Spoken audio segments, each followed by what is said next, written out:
So you want to make your 4,000-pound Crown Victoria or any Panther car handle like a Miata? What's that you say? You're broke, but you still want to produce the best possible results while spending as little as possible? Well, you're in luck. That's because the car you're looking at is equipped with the most affordable suspension and handling mods you can put on a Panther car. Correction, not just any Panther car. That's because the Panther car in question that you are trying to modify has to be from the year 2003 and higher, which automatically takes this 1997 Mercury Grand Marquis out of the picture. But I know you guys are pissed off because the video just started and I'm already excluding a nice little chunk of Panther car owners out of the equation. So very quickly, we're gonna hop in this old boat right here and I'm gonna show you exactly why you wanna stick with a newer model. Whew. Man, if one thing these old boats have is that they are comfortable. All right, so now that we are behind the wheel of this 1997 Mercury Grand Marquis, I'm gonna show you guys exactly why you do not want one of these when you're trying to build a handling car, unless you're willing to swap out a couple extra components. And the reason these cars cannot keep up with the 03 and up models is for one simple reason, and that is because of the steering. So when making really aggressive turning, this thing is literally like rocking a boat. This thing goes all over the place. It is not only dangerous, but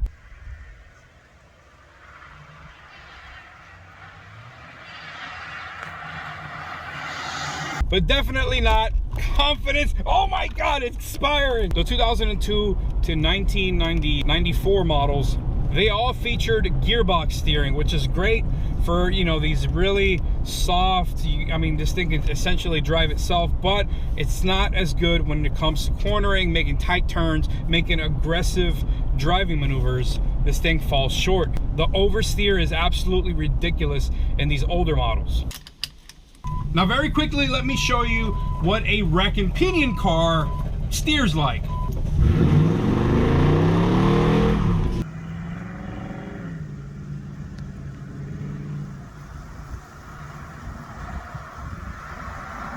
And so today I'm going to show you how you can make this 4,000-pound boat anchor handle like a 1,500-pound Miata, or as close to one as possible. And the best part is that you can do all these modifications with a budget of only right around $2,000. Now, I know $2,000 can seem like a lot, but trust me when I say some of the higher end Panther builds can reach up to $7,000.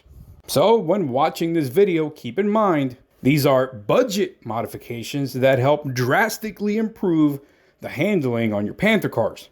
And now with that being said, let's start with the first mod.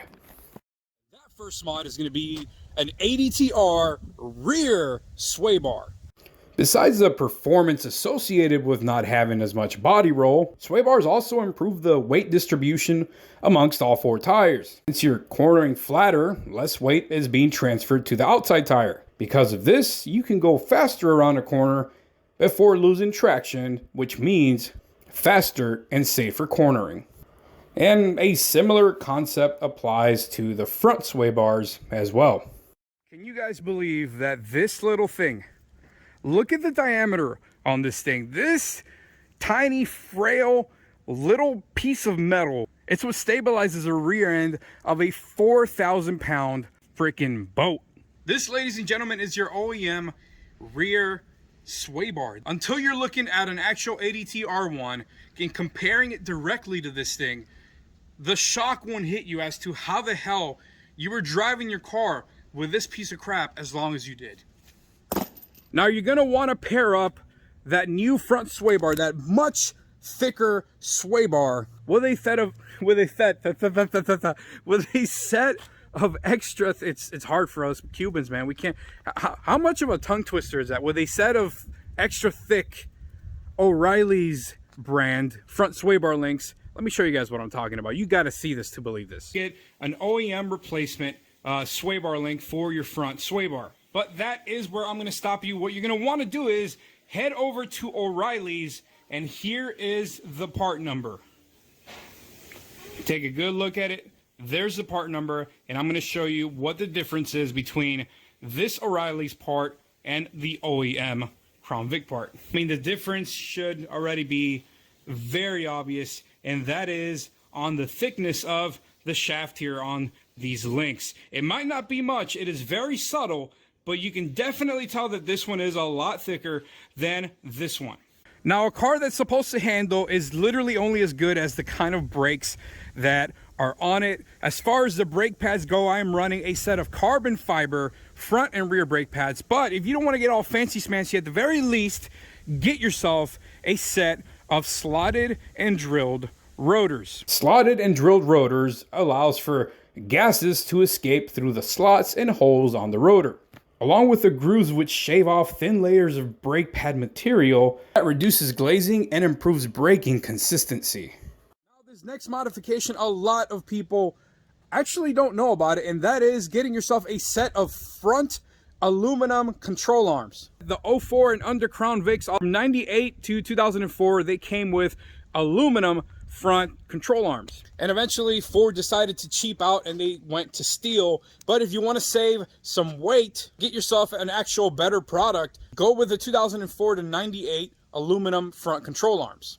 If you want your car to handle well, you're definitely going to want to lower the center of gravity, and that is where the lowering springs come in. Remember guys, the key word here in this video is budget and affordable. And if you want to reduce that center of gravity, give your car an all-around better stance, then lowering springs is the way to go. And in this case, I'm running a set of Detroit front 1.5-inch drop lowering spring and a rear 2-inch drop lowering springs. Essentially, the advantage of lowering springs is that there's less weight transfer when you hit the gas or brake hard. This means you'll enjoy faster acceleration and quicker stops. Lowered cars also have a lower center of gravity, which makes it more aerodynamic, so there's less air hitting the wheels and tires.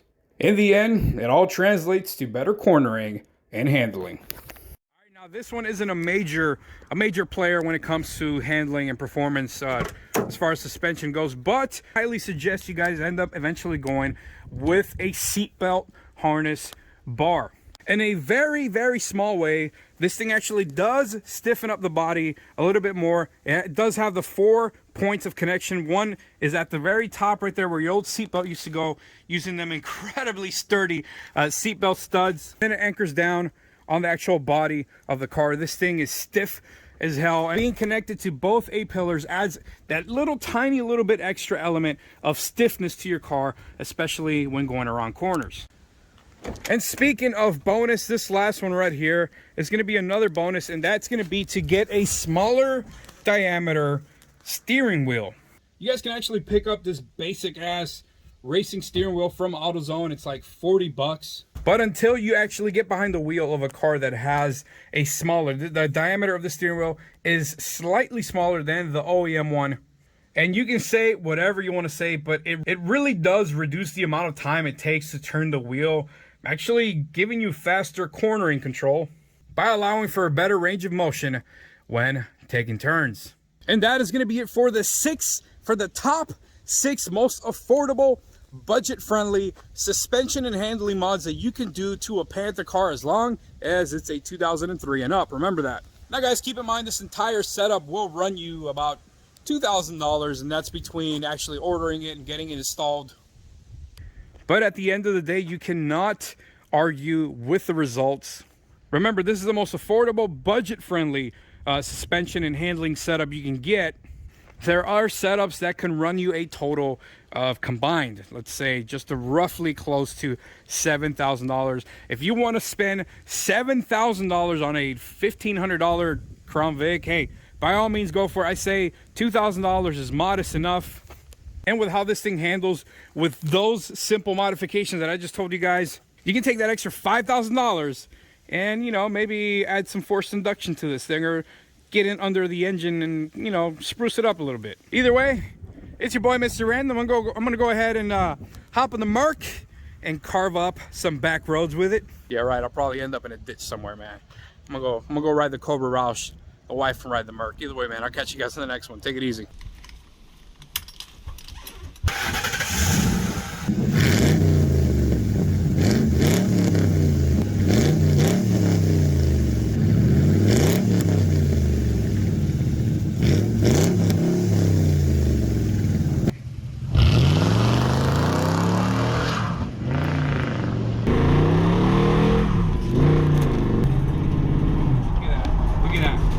Look how solid and stiff I am. It's not like the other one. Look at that. Look at that. I can do this all day. I could probably have a glass of wine while doing this and nothing would spill.